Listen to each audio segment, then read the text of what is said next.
ambiente do NEU, temos a missão de aproximar a comunidade USP da prática do empreendedorismo de startups e de transformar a nossa universidade em um polo de referência nesse setor.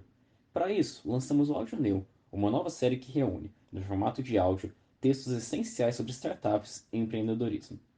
Hoje, trazemos um artigo da Ulinca, um laboratório de ideias, ou think tank, criado em 2013 na cidade de Belo Horizonte.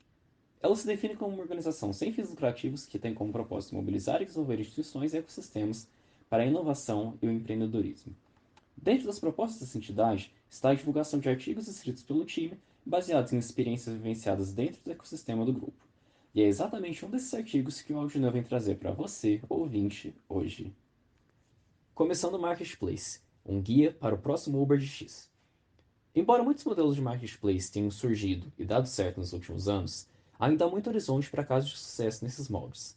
Marketplaces, para quem não conhece, são plataformas que conectam dois lados de uma cadeia, conhecidos como two-sided markets, como fazem Uber, Airbnb e tantos outros. Esse modelo ficou famoso com o advento da internet dos celulares, pois tal infraestrutura permitiu que pessoas fragmentadas em diversos pontos pudessem ser conectadas com maior facilidade, sem a necessidade de grandes estruturas físicas e de seleção. Hoje, marketplaces valem bilhões de dólares e chamam a atenção pela sua velocidade de crescimento e geração de receita. E como nos diversos programas da Ulinca que envolvem criação de startups, sempre nos deparamos com um ou outro marketplace, resolvemos escrever esse artigo com dicas para quem quer explorar esse tipo de modelo. As quatro eras e o futuro dos marketplaces. Nesse novembro, os sócios da Andreessen Horowitz, um dos maiores VCs do mundo, escreveram um excelente artigo sobre a evolução dos marketplaces americanos, que naturalmente se desdobram no mundo inteiro. Para os investidores, o modelo passou por quatro grandes eras e se encontra frente a uma nova fronteira que pode ser profundamente explorada. A primeira era, das listas digitais, ou agregadores, tinha como objetivo basicamente apresentar os serviços existentes.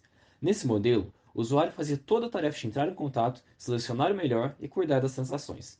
A ausência de estruturas de transação sólidas, de volume de uso suficiente para gerar métricas e outros itens caracterizava esse período, gerando soluções altamente transversais. Nos Estados Unidos, a empresa mais famosa era o Craigslist, no qual se pode encontrar de apartamentos a bicicletas. A segunda era, das listas desagregadas, foi marcada por maior personalização e adição de software para melhor experiência de usuários que buscavam serviços específicos. Surgiu um Airbnb e outros serviços com curadoria, e, em alguns casos, já contando com reviews e filtros melhor organizados. Seguindo o padrão da evolução das eras, a terceira era foi definida por maior especificação em termos de serviços e maior infraestrutura na intermediação. Anos 2009 e 2010, surgiram os Uber de X, que, ao invés de uma ampla gama de serviços com conexão superficial da primeira era, ofereciam uma plataforma completa para serviços bastante específicos. Por fim, chega-se à mais recente era, na qual os serviços específicos passam a ser quase que completamente de responsabilidade do marketplace, como é o caso da Opendoor, que, em vez de conectar pessoas que querem vender apartamentos com potenciais compradores, realiza a compra da residência, a reforma e avança na sua comercialização. Modelo ainda pouco comum no Brasil devido à liquidez e burocracia dos nossos mercados. E qual o futuro? Para os sócios da Andreessen Horowitz, o futuro se encontra em diversos setores que têm um grande peso regulatório, mas que, pouco a pouco, estão se abrindo a mudanças. Saúde, educação, energia, mineração e outros. É o caso do Doutor Consulta, que cuida de toda a infraestrutura de intermediação, inclusive remuneração dos médicos, e vai além ao oferecer inteligência e tecnologia para otimizar a prestação dos serviços médicos. Na linha da educação, plataformas estão questionando a necessidade de diplomas clássicos e apostando em tecnologia para conexão com especialistas e validade garantida por reviews e comprovação social da formação adquirida, com as tradicionais Coursera e Udemy, mas também as de fronteira Lambda e Foric2. Identificou um modelo interessante? O MVP é mais fácil do que o usual. Três grandes erros são cometidos por empreendedores de primeira viagem na criação de um marketplace: desconhecimento do mercado, scope creep e validação robusta demais. O primeiro erro, desconhecimento de mercado, é o mais comum. O empreendedor identifica a oportunidade ao vivenciar ou vislumbrar o problema. É muito difícil que X encontre com Y, embora haja volume dos dois lados. Sem buscar compreender muito o motivo desse desalinhamento, já idealiza o marketplace como solução ideal. O problema é que muitas vezes esse desalinhamento se dá por N motivos: barreiras trabalhistas, dinâmicas diferentes, estruturas de custo, etc. Mas, na empolgação, o empreendedor prefere confiar na própria cabeça em vez de ouvir o mercado. Por isso que sempre falamos, o primeiro passo é sempre o Customer Discovery, que envolve entrevistar muita gente, mergulhar no universo e até mesmo trabalhar no mercado para entender suas dinâmicas subliminares. O segundo erro, Scope Creep, não dura muito.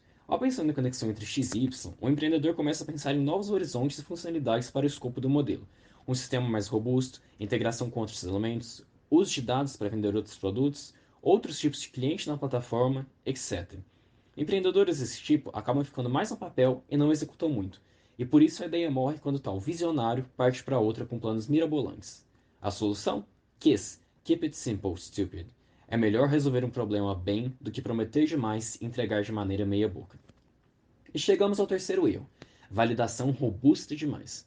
Com a ideia do marketplace, o empreendedor começa a justificar. Mas eu preciso passar confiança, tem que ter um app perfeitinho.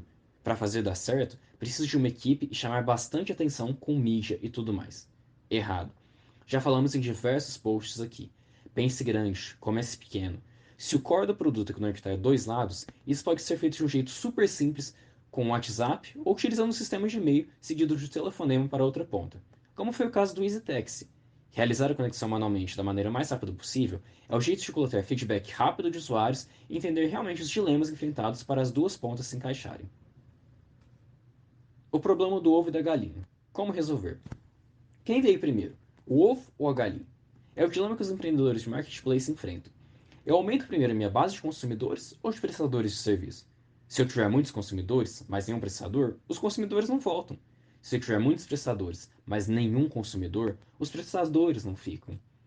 Encontramos boas respostas em um estudo feito pelo L. Scheich, que mapeou os 100 mais bem-sucedidos marketplaces do mundo e suas estratégias de crescimento nos estágios iniciais. A melhor estratégia, com eficácia disparada à frente das outras, foi a de Single Player Mode. O que isso significa? O desenho de alguma proposta de valor para apenas um lado, de modo a o atrair e desenvolver essa base até o momento de conseguir mostrar para o outro lado que há volume suficiente no marketplace. A Amazon, por exemplo, antes de ser um marketplace, comprava os livros das editoras e só ofertava o valor para o consumidor final como uma livraria comum. O Product Hunt, que hoje ganha dinheiro de desenvolvedores de produtos oferecendo maior exposição e melhor contato com os usuários, começou com uma curadoria de produtos interessantes para o consumidor final. Agregar valor de maneira simples para um lado só e ir aprendendo com o processo, segundo Scheich, ofereceu uma taxa média de retorno de mais de 10 vezes em relação a outras estratégias. Em resumo, quer construir um marketplace? O primeiro passo é entender muito a dinâmica da relação entre as duas pontas, de preferência até trabalhar fazendo bicos no mercado para descobrir detalhes.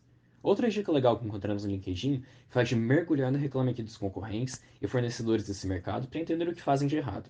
O segundo passo é se manter simples, tanto para o escopo das funcionalidades quanto para o MVP. A dica é: o que você consegue construir em menos de 24 horas para conectar as duas pontas? Comece por aí.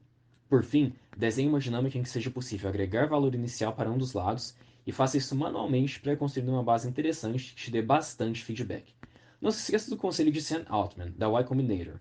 Construa algo que um pequeno número de pessoas realmente ame e escale isso. É mais fácil escalar essa base de usuários do que transformar uma base grande de usuários que apenas gostam do seu produto em uma base grande que realmente ama o seu produto.